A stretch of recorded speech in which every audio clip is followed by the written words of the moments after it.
Que la paix soit sur vous les amis, encore des exemples d'effets Mandela. Alors je vous le dis franchement, je tire tout ça d'un blog où il y a beaucoup d'infos, qui s'appelle effetmandela.blogspot.com. Mais voilà, je découvre ça petit à petit et je partage avec vous ce que je découvre.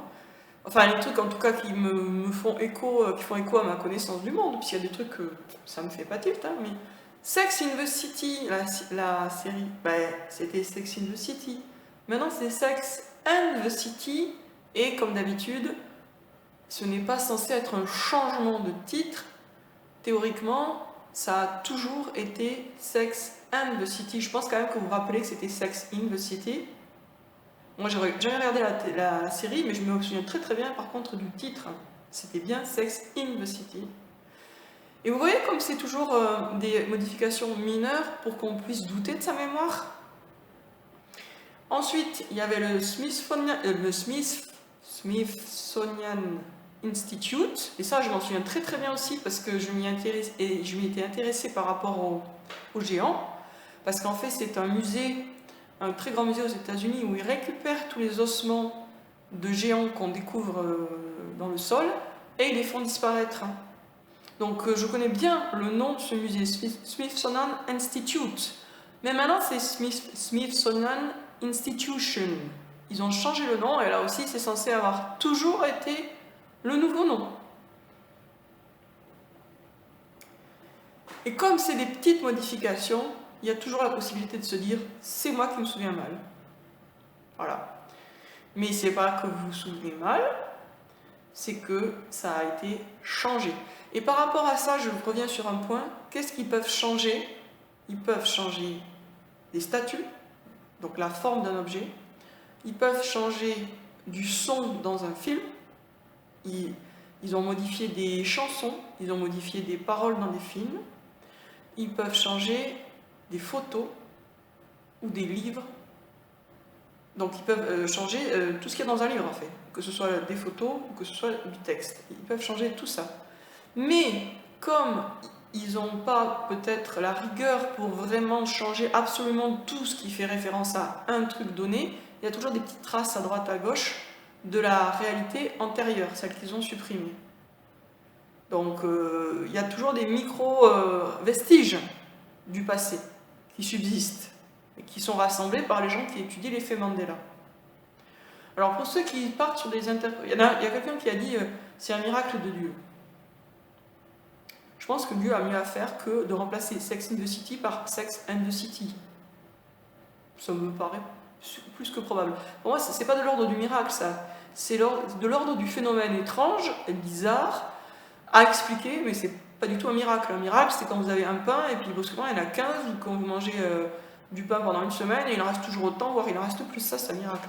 Et pas un changement d'orthographe dans un nom. Qu'est-ce que ça de miraculeux au sens... Un miracle, c'est censé être un signe de la toute-puissance de Dieu, et donc aussi de sa bénédiction. Ou alors c'est un châtiment divin. Enfin, il y a les miracles, puis il y a les châtiments divins. Mais là, c'est ni l'un ni l'autre, clairement. Donc, pour moi, c'est clair que la seule interprétation possible, la seule explication possible, elle est de l'ordre de la technologie. Je comprends pas pourquoi vous préférez... Enfin, certains préfèrent penser que c'est des djinns. Qu'est-ce qu'ils en ont à faire, les djinns, de modifier Sex in the City, de le remplacer par Sex and the City? Et s'ils pouvaient le faire avant, pourquoi ils ne l'auraient pas fait avant? Faut mettre les choses aussi dans une perspective temporelle. Ce type de changement n'a jamais existé dans le passé. Donc, si ça existe maintenant et que ça n'existait pas avant, c'est qu'on a affaire à un progrès technologique. Si c'était une histoire de djinns, on aurait déjà constaté ce genre de truc depuis bien longtemps. C'est ça aussi qu'il faut prendre en compte.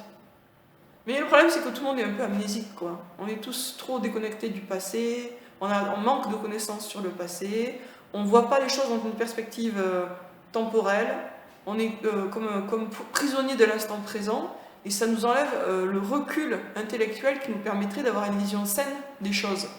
Et donc, de trouver l'interprétation la plus juste, la plus plausible, la plus rationnelle. Pour l'effet Mandela, c'est clair que la seule interprétation rationnelle, c'est de dire qu'il y a une technologie secrète qui est utilisée pour modifier des objets, soit dans leur forme, soit des images, soit du son. Enfin, tout ça, c'est des supports, ça a pour support des objets, quoi. Voilà. Je voulais dire aussi un autre truc, mais je sais pas si ça va me revenir.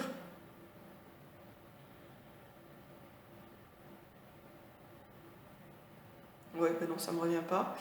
Ça sera peut-être l'objet d'une autre vidéo si ça revient. À bientôt les amis, et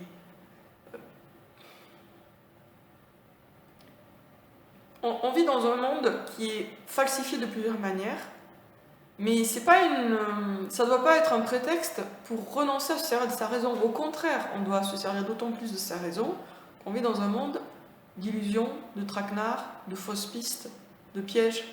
Et donc pour ne pas tomber dans les pièges, on a besoin de rester le plus rationnel que possible. Donc pas d'explication surnaturelle quand une explication naturelle est possible. Pas... on ne se met pas à croire au voyage. Alors oui, donc je vais vous parler aussi, c'est des voyages dans le temps. Ça, c'est un sujet que j'ai vraiment étudié, parce qu'à un moment, j'ai eu un léger doute. Je me suis dit, peut-être c'est possible, et j'ai commencé à creuser. Et je suis arrivée à la conclusion que non, en fait, c'est pas possible du tout. Et surtout, il y a toute une histoire de ce qu'est du voyage dans le temps, qui montre bien que l'origine même de l'idée est complètement fictive. Et toutes les théories pseudo-scientifiques qui s'empilent autour de cette idée de voyage dans le temps ne reposent que sur du vent. Et en fait, c'est pas compliqué. Pour comprendre que le voyage temporel est impossible, il suffit de réfléchir au fait qu'un voyage temporel dans le passé, ça équivaut à la conséquence située avant la cause. Bon, ben, logiquement, la cause c'est avant et après il y a la conséquence. Voyage temporel égale conséquence avant la cause. Et donc, c'est totalement incompatible avec la logique. Ça ne paraît pas incompatible avec la logique parce que tout simplement, on passe par cette espèce de métaphore où le temps est assimilé à l'espace. Mais le temps et l'espace, c'est deux réalités très différentes, même si effectivement, dans le vocabulaire, on va utiliser des termes assez proches pour parler de l'un et pour parler de l'autre. Et ça reste des trucs, entre guillemets, très différents, le temps et l'espace. Et autant, bien sûr, dans l'espace, on peut faire des allers-retours, autant dans le temps, il n'y a pas d'aller-retour possible, parce qu'en fait, on est sur une ligne qui est une ligne logique. Et donc, la conséquence vient après la cause, quoi. Voilà, c'est des trucs de base. Autrement dit, un voyage dans le temps serait en contradiction avec les lois de la logique, et à ce titre, il est impossible, parce qu'on vit dans un univers logique. Voilà, sur ce, je vous dis à bientôt les amis pour une prochaine.